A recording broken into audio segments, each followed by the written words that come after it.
यहाँ सीढ़ी से उतर के हम घाट की तरफ जा रहे हैं। यहाँ पे हम बैठ के थोड़ा खाना वाना खाएंगे, रेस्ट करेंगे। देन यहाँ पे इतना ठंडा हो रहा है, रात के 4 बजे लोग अभी भी यहाँ पे नहा रहे हैं इतनी ठंड में। कब भी लग रही थी बैठे बैठे बस मन कर रहा रजाई कम्बल मिल जाए यहाँ पे। बट ओ भाई, पर देखने में तो सुंदर लग रहा था यहाँ पे घाट के पास। और हमने फिर नहाना शुरू करा क्योंकि हमें गंगा आरती देखनी थी।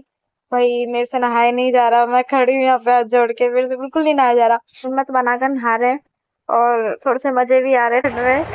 यहाँ हमने एक साथ सबके साथ डुबकी लगाई यहाँ पे। बट यहाँ पे एक चीज मैं बोलना चाहूंगी कि हरिद्वार में लोग नहाने के लिए आते हैं, बट अपने पाप धुलने के लिए आते हैं। यहाँ गंदगी छोड़ देते हैं जो बिल्कुल सही नहीं है।